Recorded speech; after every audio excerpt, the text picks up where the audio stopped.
പത്രക്കാർക്ക് ഇങ്ങനെയൊക്കെ ന്യൂസ് കൊടുക്കേണ്ട വല്ല കാര്യമുണ്ടോ CKC? ഈ വാർത്ത കണ്ടായിരുന്നോ? വാർത്തയോ? എന്ത് വാർത്ത? ദേ ഇതൊന്ന് വായിച്ചു നോക്ക്.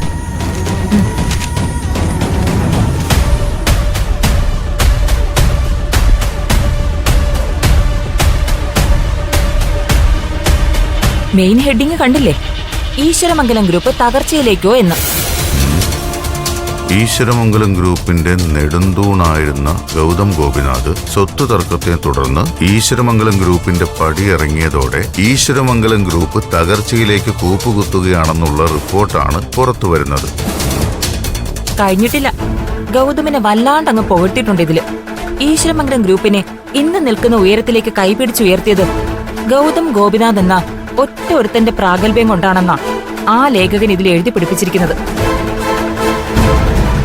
ഇങ്ങനെയൊക്കെയുള്ള വാർത്തകൾ കൊടുക്കുന്നതിനാണോ CKC നമ്മുടെ നാട്ടിലെ പത്രങ്ങള്? ഇത് പത്രക്കാരായിട്ട് കൊടുത്ത ന്യൂസ് ആവാൻ ഒരു വഴിയില്ല. ഇതൊരു പത്രഭാഷയോ അല്ല, ഇത് പെയ്ഡ് ന്യൂസാണ് ജ്യോതി. ആരോ പണം കൊടുത്ത് മനഃപൂർവ്വം ഇട്ടേക്കുന്നതാണ് ഈ വാർത്ത. ഇതേതവൻ ചെയ്യിച്ചതാണെങ്കിലും അവന്റെ ചെകിടടിച്ച് പൊട്ടിക്കാ വേണ്ടത്. ഗൗതമിനെ അങ്ങ് മഹാനാക്കാൻ നോക്കിയിരിക്കുന്നു. എങ്കിൽ പിന്നെ അടിക്കും. ഈ വാർത്ത കൊടുത്തവന്റെ ചെകിടടിച്ച് പൊട്ടിക്കണമെന്നല്ലേ നീ പറഞ്ഞത്? എങ്കിൽ എന്റെ ചെകിടടിച്ച് പൊട്ടിക്ക് ജ്യോതി. CKC എന്തായി പറയുന്നത്? അതേ ജ്യോതി, ഈ വാർത്ത കൊടുത്തത് ഞാൻ തന്നെയാണ്. ലക്ഷങ്ങളാ ഞാൻ ഇതിനു വേണ്ടി ചെലവഴിച്ചത്. എല്ലാ പ്രമുഖ പത്രങ്ങളിലെയും എല്ലാ എഡിഷനിലും വന്നിട്ടുണ്ട് ഈ ന്യൂസ്. CKCക്ക് എന്താ ഭ്രാന്ത് പിടിച്ചോ? ലക്ഷക്കണക്കിന് പണം ചെലവാക്കി ഗൗതമിന് വേണ്ടി വാർത്തപ്പാട്ട് എഴുതിക്കേണ്ട ആവശ്യം എന്തായിരുന്നു CKCക്ക്? എന്റെ ചെലവിൽ ഗൗതമിനൊരു പുകഴ്ത്തൽ. അതുകൊണ്ട് ഒരുപാട് ഗുണങ്ങൾ നമുക്കുണ്ടാകും ജ്യോതി. എന്തു ഗുണം? ഇനി നമ്മൾ ചെയ്യേണ്ടത് എന്താണ്? ഗൗതം ഇല്ലാത്ത ഈശ്വരമംഗലം ഗ്രൂപ്പ് ദുർബലമാണെന്ന് ഇൻവെസ്റ്റേഴ്സിനെ ബോധ്യപ്പെടുത്തിയെടുക്കണം. അതോടെ പിന്നെ ഒരു നിക്ഷേപകരും ഈശ്വരമംഗലം ഗ്രൂപ്പിലേക്ക് തിരിഞ്ഞു പോലും നോക്കില്ല. എന്താ, ശരിയല്ലേ? ഗൗതം ഗോപിനാഥ് ഇല്ലാത്ത ഈശ്വരമംഗലം ഗ്രൂപ്പ് നട്ടലില്ലാത്ത നിർജീവമായൊരു പാഴ് ശരീരം മാത്രമാണെന്ന് എല്ലാ ക്ലയൻസിനെയും ബോധ്യപ്പെടുത്തിയെടുക്കാൻ 1000 നാവുള്ള ഈ പത്രവാർത്തയ്ക്കാകുമെങ്കിൽ അതിനുവേണ്ടി മുടക്കിയ ലക്ഷങ്ങൾ വെറുതെ ആവില്ല ജ്യോതി. എന്നാലും എന്റെ CKC, നിങ്ങളുടെ ബുദ്ധി ചിലപ്പോഴൊക്കെ എന്നെ അങ്ങ് അതിശയപ്പെടുത്തി കളയും കേട്ടോ. Really brilliant. വാർത്തയുടെ ചൂടങ്ങ് ഈശ്വരമംഗലത്ത് എത്തിയെന്ന് തോന്നുന്നു. ശിവാനിയെ വിളിക്കുന്നത്. എടുത്ത് സ്പീക്കറിലിട്. മനോധർമ്മം പോലെ അങ്ങ് വെച്ച് കാച്ചിക്കും. ഞാൻ മോളെ വിളിക്കാനായി ഫോൺ അങ്ങോട്ട് എടുത്തതേ ഉള്ളൂ. അപ്പോഴേക്ക് ഇങ്ങോട്ട് കോള് വന്നു. ആന്റി, ഇന്നത്തെ പത്രത്തിൽ വന്നിരിക്കുന്ന വാർത്ത ഉണ്ടോ? ഞങ്ങൾ കണ്ടു മോളെ. അതിനെക്കുറിച്ച് സംസാരിച്ചുകൊണ്ടിരിക്കുവായിരുന്നു. എന്തായാലും ഇതൊരു വല്ലാത്ത പണിയായിപ്പോയി. ഈ വാർത്ത നമ്മുടെ ബിസിനസ്സിനെ നെഗറ്റീവായിട്ട് ബാധിക്കുമോ ആന്റി? അത് പിന്നെ ബാധിക്കാതിരിക്കുവോ? ഞാനൊന്ന് അന്വേഷിച്ചപ്പോ അറിഞ്ഞതേ എല്ലാ പത്രങ്ങളുടെയും എല്ലാ എഡിഷനിലും ഈ വാർത്ത കൊടുത്തിട്ടുണ്ടെന്നാ. വല്ലാത്ത ചതിയായിപ്പോയി. എല്ലാ പത്രത്തിലും വന്നിട്ടുണ്ടെങ്കിൽ ഇതാരോ മനഃപൂർവ്വം ചെയ്യിച്ചതായിരിക്കുമല്ലോ. അക്കാര്യത്തിൽ സംശയമുണ്ടോ മോളെ? ചത്തത് കീചകനെങ്കിൽ കൊന്നത് ഭീമൻ തന്നെ ആയിരിക്കുമല്ലോ. ഈ വാർത്ത കൊടുത്തതേ ഗൗതം തന്നെയാണെന്ന കാര്യത്തിൽ ഒരു സംശയവും വേണ്ട. എന്ന് കരുതി നിങ്ങൾ വിഷമിക്കൊന്നും വേണ്ട. ഈ വാർത്തയെ ഒരു പോസിറ്റീവ് സെൻസിലെടുക്ക്. അധ്വാനിക്ക്. ഒരാളുടെയും സഹായമില്ലാതെ ഈശ്വരമംഗലം ഗ്രൂപ്പ് ഓഫ് കമ്പനീസിനെ ഉയരങ്ങളിലെത്തിക്കാനുള്ള ത്രാണി പ്രണവിനുണ്ടെന്ന് തെളിയിച്ചു കൊടുക്കണം. ഇന്ന് നെഗറ്റീവായി എഴുതിയ മാധ്യമങ്ങൾ തന്നെ പ്രണവിന് വേണ്ടി വാഴ്ത്തുപാട്ട് പാടണം. എന്താ, അതിന് പറ്റില്ലേ അവന്?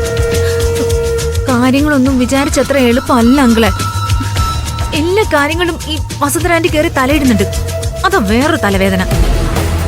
നോക്ക് ശിവാനി, ഇനി ഏത് വിജയം പ്രണവിന് ഉണ്ടായാലും അതിന്റെ പിന്നില് നീ ആയിരിക്കണം. നീ മാത്രം. കേട്ടല്ലോ? വസുന്ധര എന്നല്ല ഒരാളും പ്രണവിന്റെ വിജയങ്ങൾക്ക് മേൽ അവകാശം ഉന്നയിക്കാനുള്ള അവസരം ഉണ്ടാക്കി കൊടുക്കരുത്. അതിനിപ്പോ ഞാൻ എന്ത് ചെയ്യണോ ആന്റി? എനിക്കൊരു ഐഡിയയും കിട്ടുന്നില്ല.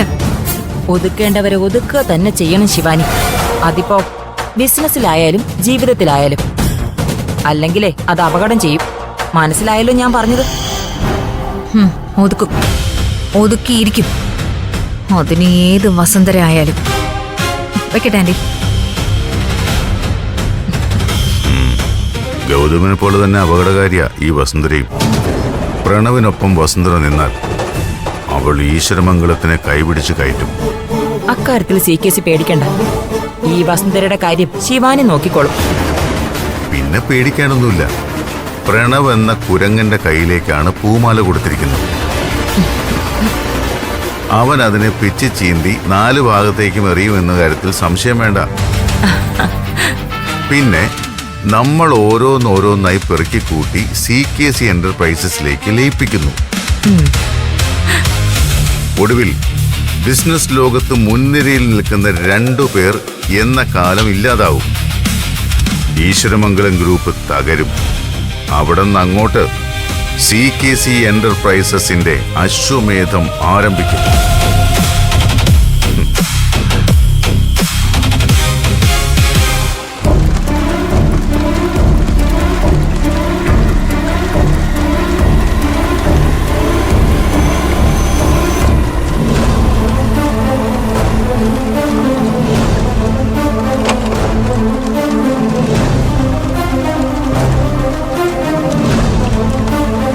Hi sir.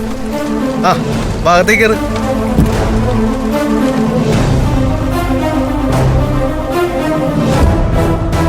ഞാൻ നന്ദുവിനെ വെയിറ്റ് ചെയ്ത് ഇവിടെ ഇരിക്കാൻ തുടങ്ങിയിട്ട് കുറെ നേരമായി. എന്തു പറ്റി? ജുവലറിയിൽ നിന്ന് വെയിറ്റും മറ്റും നോക്കി വിലയിട്ട് ബില്ല് കിട്ടിയപ്പോ കുറച്ച് വൈകി. അല്ല, ഞാൻ ഉദ്ദേശിച്ച സാധനം തന്നെ കിട്ടിയോ? അത് സാറ് തന്നെ കണ്ടു നോക്ക്. സാറ് ഉദ്ദേശിച്ച സാധനം അല്ലെങ്കിൽ നമുക്കങ്ങ് തിരിച്ചു കൊടുക്കാം. ബില്ല് ചെയ്തെന്നൊരു വിഷയമല്ല. ഇതാ നോക്ക് സാറേ.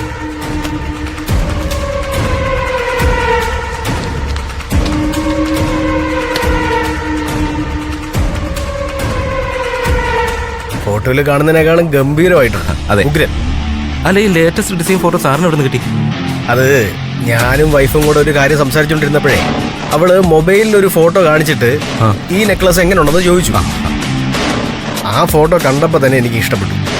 അവക്ക് ആ ഡിസൈൻ ഒരുപാട് ഇഷ്ടപ്പെട്ടെന്ന് പറഞ്ഞപ്പോൾ തന്നെ അവൾ അറിയാതെ ആ ഫോട്ടോ ഞാൻ നന്ദുവിന് ഫോർവേഡ് ചെയ്ത് തന്നതാ. ഓ, ഓക്കെ സർ. എന്നെങ്കിലും അതേ ഐറ്റം നന്ദു തപ്പിപ്പിടിച്ചോണ്ട് വരുവാണെങ്കിൽ ഒരു സർപ്രൈസ് ആയിട്ട് വൈഫിന് ഗിഫ്റ്റ് കൊടുക്കാലോ എന്ന് കരുതി. പക്ഷേ ഇത്ര പെട്ടെന്ന് അത് ഒപ്പിക്കുന്നു ഞാൻ തീരെ കരുതിയില്ല. ഇത് ശിവാനിക്ക് നന്നായിട്ട് ചേരും.